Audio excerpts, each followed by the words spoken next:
ده معناه ان احنا لو عدينا بنين غالبا هنقع في كوت ديفوار، ولو عدينا من كوت ديفوار غالبا هنقع في السنغال او تونس، والله اعلم، غالبا السنغال. والناحيه التانية الجزائر وكونغو الديمقراطيه. كونغو الديمقراطيه يا جماعه مش سهله، والجزائر اخر ماتش ده بتلعب غينيا الاستوائيه، ماتش تحصيل حاصل، بس تديك حته كده ان ممكن. وعندها كذا لعيب مازا طبعا وكذا لعيب. بس الجزائر كنا متوقعينها افضل، هي دي الفكره بقى، ان كنا متوقعينها افضل. اللي شاف الثلاث ماتشات يحس ان لا، الجزائر يا جماعه مش هتطول. هل الكونغو الديمقراطيه هتعمل مفاجاه؟ ممكن، لان الكونغو الديمقراطيه عملت دور مش وحش ابدا. كسبوا بنين اللي احنا هنلعبها، يعني الكونغو الديمقراطيه كسبت بنين اللي احنا هنلعبها، والماتش ده مهم ونتابعه او نبقى نتفرج عليه. طبعا الناس اللي عايزه تعرف بنين هيبقى شكلها ايه، كسبوا 1-0. الماتش اللي قبله كسبوا، اتعادلوا مع السنغال 1-1، وكسبوا بتسوانا 3-0. كنت عايز اجيب ايه، راحت فين ايوه، تشامين. فدي الجزائر وكونغو الديمقراطيه هيلعبوا الكسبان من نيجيريا وموزمبيق. اغلب الظن نيجيريا تعدي، يعني موزمبيق كويس قوي ان هي عرفت تفلت وتوصل لحد ما تصطدم في نيجيريا، بس هيبقى ماتش غالبا حلو، لان نيجيريا من الفرق اللي بتحب تلعب كرة ومهاجمين ومش مموتين نفسهم قوي تاريخيا حتى. وموزمبيق العكس، هتشوف قتال وهتشوف اداء وهتشوف بدني كويس على فكرة. فماتش يعني ايه برضو ينتظر. جنوب افريقيا والكاميرون، يعني لو الكاميرون جادة ومركزة هتسحق جنوب افريقيا، اعتقد هيبقى ماتش في الضمان. ونفس الكلام على المغرب وتنزانيا، المفروض الاتنين دول يعدوا من الماتشين بتوعهم بسهولة، ويبقى التركيز لما يقابلوا بعض. وطبعا الكسبان منهم بعد، لو ده حصل يعني، الكسبان منهم هيبقى يلاعب غالبا يا نيجيريا يا الجزائر. اتوقع هيبقى نيجيريا، لو هنقول التوقعات بقى اتوقع كده ان هنا مغرب وكاميرون الكسبان اتصور ممكن يبقى المغرب لو كملوا يعني، ويبقى السيمي فاينال مغرب نيجيريا، او كاميرون نيجيريا، او كاميرون جزائر، او مغرب جزائر، يعني هي في الحتة دي. بس انا لو هقول توقعنا اقول لك مغرب نيجيريا. الناحية بتاعتنا احنا السودان والسنغال، اتصور السنغال يعني، اتمنى طبعا السودان، بس للاسف غالبا السنغال هتعدي بسهولة علشان تقابل الكسبان من مالي وتونس. تونس عندها كذا لعيب كويس، كذا لعيب كويس، ولعبوا ماتش حلو جدا خصوصا الحبة الاخرانيين قدام نيجيريا في الريمونتادا اللي عملوها دي. يديك انطباع ان لا، منتخب مش يعني كان في الاول في تشكك كده، لا، منتخب ممكن تلاقي منه شغل. واعتقد تعدي من مالي. مالي اللي هي منتخب عامل كده بالنسبه لي زي سويسرا في اوروبا، يعني ما يوصلش بعيد بس برضه مش هتعديه مرور الكرام يعني. فلكن غالبا اغلب الظن سنغال تونس. سنغال تونس، سنغال مش شرسه قوي، مش شرسه قوي، تونس فرصها موجوده.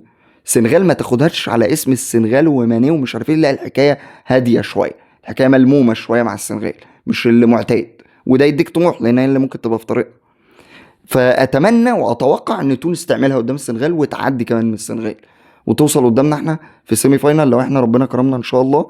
باذن الله نعدي من بنين، ان شاء الله نعدي من بنين بسهوله. بنين ما تبقاش مشكله، صحيح منتخب يعني مش هتغلبه سكور، واحنا اصلا مش بتوع ان احنا نغلب سكور يعني، بس ان شاء الله جديه، تركيز، عدم استهتار بالماتش، نحاول على قد ما نقدر ما نضيعش فرص وعلى الفاضي. يعني مش عارف الواحد ينفعل كده ليه، بس هي الفرص طبعا انتوا عارفين ان كان النادي الاهلي ولا المنتخب اخر نسخه او اخر ماتشين يعني، حاجه تقلق، حاجه تقلق جدا. كوت ديفوار وبوركينا. كوت ديفوار وبوركينا. بوركينا منتخب يعني محير، مش ان هو ماتش باداء وماتش باداء، ده في نفس الماتش اللي ده عمال يتغير. فبوركينا منتخب محير، لكن نظرا لكوت ديفوار وقيمه كوت ديفوار والماتش المبهر اللي كان بين كوت ديفوار والكاميرون، الناس اللي ما شافتش الماتش ده يا جماعه حتى شوف الهايلايتس. ماتش كان حلو جدا جدا جدا، ومن الماتشات الواحد بيحتج بيها ان كاس الامم الافريقيه لا تقل ابدا جوده عن كاس الاوروبيه، خصوصا لما تقارن اخر نسختين، يعني النسخه الحاليه والنسخه الاخيره بتاعت اللي اتنظمت في المانيا. لا، المنافسه يعني حتى لو خسرناها بس المنافسه حلوه، والمغرب عامله شغل تنظيمي متميز جدا جدا الحقيقه. وجمهور المغربي مع الفرقه العربيه حاجه تفرح وتشرح القلب، يعني عشان الواحد يبقى قال كل اللي في قلبه. وبرضه يعني ايه، مش عارف لو حد فيكم يعرضني في الكلام ده، الله اعلم. طيب فغالبا مصر وكوت ديفوار. مصر وكوت ديفوار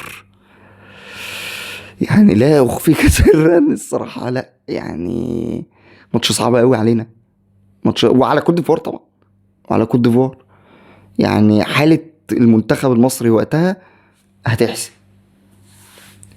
لو فايقين، وصلاح ومرموش فايقين، والفرقه جاده ومقتتله، وكابتن حسام عامل شغله مظبوط.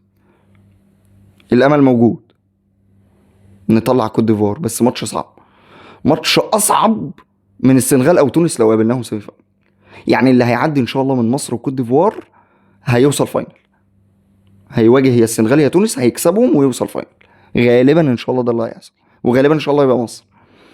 ففي توقع ان نلاقي سيمي فاينل عربي كاملا، 4 فرق، مغرب جزائر مصر تونس، والنسب عاليه على فكره في ده مش قليله. ولكن اغلب الظن ان شاء الله حتى لو مش ده اللي حصل، فباذن الله الفاينل يبقى عربي، مصر والمغرب. ربنا ييسر يعني، وان شاء الله مصر اللي تكسب باذن الله. فده كده مسار البطوله وتوقعاتي في البطوله. ويعني ايه، عديت سريعا كده على اداء بعض الفرق. اللي عايز اقوله قبل ما اقفل يعني الحته دي، شويه ارقام كده لفتتني. طبعا يعني ايه، ممكن نقول الحاجات الطبيعيه، يعني ان في كذا لعيب، في اكتر من لعيب جاب 3 اهداف، بس ما حدش جاب اكتر من 3 اهداف. يعني عندك ايوب الكعبي ولا ابراهيم دياز ولا رياض محرز، كل دول كل واحد جايب 3 اجوان. عندك الاسيستات، في كذا لعيب جايب اسيستين، ان كان حنبعل لعيب حلو يا جماعه، والله حلو جدا ما شاء الله عليه، ربنا يحفظه من الاصابات يعني. في انيس موسى من الجزائر، في عز الدين أناحي من المغرب، كل واحد من دول ليه اسيستين. وهنا نلاحظ ايه، السيطره العربيه. لكن اكتر 2 جمعوا ما بين اهداف واسيستات 4 بس، اللي هو مين؟ لقمان من نيجيريا، وفوستر من جنوب افريقيا، كل واحد فيهم ليه 4 مساهمات، سواء سجل او عمل اسيست، يعني 2 و2 من الاخر يعني. طيب ان اكتر لعيب في البطولة عمل في ماتش واحد بيسموها ايه، كليرنس، او ان هو نظف المنطقة، خرج الكرة من المنطقة، اكتر مدافع هو في البطولة حتى الان رامي ربيعة. دي برضو حاجة مهم ان احنا ايه، معلومة، علشان رامي ربيعة بيتظلم كتير يا جماعة. فده رقم على الماشي كده يخلي عيننا معاه. واحد يعني ايه، في اخر الحلقة واخر الفيديو هختم بس بحتة كده عن منتخب بنين اللي هنقابله. بنين لعبت 3 ماتشات طبعا، يعني زي الكل، يعني مش عارف ايه اللي انا بقوله ده. المهم، كونغو الديمقراطية، ولعبت بوتسوانا، ولعبت السنغال. اتطحنوا من السنغال، شالوا 3، اللي هي السنغال اساسا مش مرعبة. وكسبوا بوتسوانا 1-0 في ماتش كان يعني، والله بوتسوانا على يعني على مراحل. في الماتش ده كان ماتش برضه من الماتشات اللي مش بطالة على فكرة. وقدام الكونغو الديمقراطيه خسروا 1-0 في ماتش كان فيه شيء من النديه، لكن انا بالنسبه لي كنت شايف ان الكونغو الديمقراطيه من اول لحظه لاخر لحظه هي الاقرب للفوز، وكان ممكن تبقى جايبه اكتر من 1-0. فبنين منتخب المفترض ان شاء الله ما يقلقكش فيهم. افضل لاعبيهم لعيب اللي هو رشيد موميني، ده الظهير الايمن بتاعهم، عنده 21 سنه. ده يعتبر يعني ايه، هو ده اللعيب المميز بالنسبه للبنين، هو ده اللاعب الواعد يعني. وشويه يقول لك الصانع الالعاب اللي هو اسمه جونيور، ده عنده 23 سنه، برضو ايه يقول لك لعيب يعني واعد بالنسبه لهم. الدوري التركي يعني برضو من المعلومات اللي نقولها ان هو لاعب في الدوري التركي، فيعني لعيبه يعني، هو دي نجوم الفرقه يعني في ال3 ماتشات اللي فاتوا يعني. فان شاء الله ان شاء الله نمر من بنين بسهوله يعني، ويبقى الموضوع بسيط وسهل وما فيهوش تعقيدات كده. وصلت لحد هنا، تعمل ايه، لايك وشير وسبسكرايب، وان شاء الله يعني فيديوهات تبقى احسن واحسن. مستني نصايحكم، مستني يعني. بشكر وائل طبعا صديقي العزيز على نصيحته كده، ازاي الواحد يقسم الحلقة وازاي تكون فيها شوية معلومات مش بطالة. فاتمنى ما اكونش طولت عليكم، ويكون الموضوع خفيف خفيف كده وكويس. فاشوفكم ان شاء الله في فيديوهات اللي جايه باذن الله، بعد بقى دور ال 16 كده مع ماتش بنين كده، ونتكلم ونشوف ان شاء الله ساعتها بقى يبتدي يبان هل هنلاعب كوت ديفوار غالبا يعني، ولا الموقف هيبقى ازاي، ونتكلم عن كوت ديفوار احسن شويه. ف بشكركم وبفكركم بالدعاء لينا ولاخواتنا في كل مكان وفي غزة.